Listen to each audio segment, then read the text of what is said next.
সম্প্রতি যশোরের একটি মাহফিলে জনপ্রিয় ইসলামী বক্তা ডক্টর মিজানুর রহমান আজহারীর দেয়া বক্তব্য একদল খাইছে আরেক দল খাওয়ার জন্য রেডি হয়ে আছে নিয়ে চলছে আলোচনা সমালোচনা। এই বক্তব্যের বিষয়ে রাজনীতিবিদদের উদ্দেশ্যে জনপ্রিয় ইসলামী এই বক্তা বলেছেন, সেদিনের কথাটি ছিল ভেরি জেনারেল, কথাটি নিজেদের গায়ে মাখানোর কোনো দরকার নেই।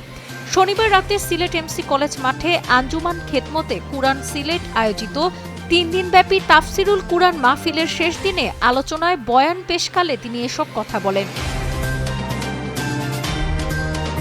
ডক্টর মিজানুর রহমান আজহারী বলেন, সম্প্রতি যশোরের একটি মাহফিলের আলোচনায় একটি লাইনকে কেন্দ্র করে আমাদের অনেক রাজনীতিবিদ বন্ধুরা নিজেদের গায়ে মেখে ক্ষুব্ধ প্রতিক্রিয়া দেখিয়েছেন।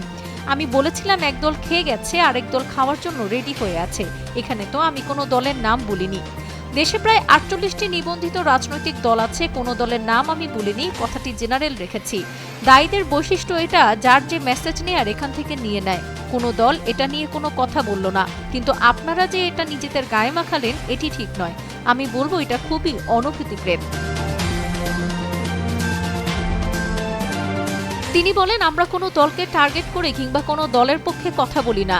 আমরা কথা বলি কোরআনের পক্ষে, আমরা কথা বলি ইসলামের পক্ষে। তাই একটি জেনারেল কথাকে নিয়ে আমরা রাজনৈতিক বন্ধুরা নিজেদের গায়ে মাখেন এবং ক্ষুব্ধ প্রতিক্রিয়া জানান, তাহলে সাধারণ জনগণের কাছে একটি নেগেটিভ মেসেজ যাবে আপনাদের ব্যাপারে। এইটা হোক আমরা চাই না। আজহারী বলেছেন, এদেশে চাঁদাবাজি, দখলবাজি, দুর্নীতি ও টেন্ডারবাজি হোক আমরা চাই না। আমরা দেখেছি ক্ষমতার যখন পালাবদল হয় তখন এক সরকার চায় আরেক সরকার আসে, তখন আমরা দুর্নীতির ফিরিস্তি জানতে পারি, তার আগে জানতে পারি না।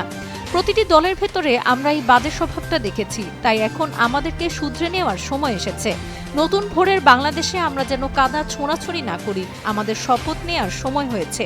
নিবন্ধিত প্রতিটি দলের শপথ নেওয়া উচিত, আমরা আর কোনোদিন চাঁদাবাজি ও টেন্ডারবাজি করব না।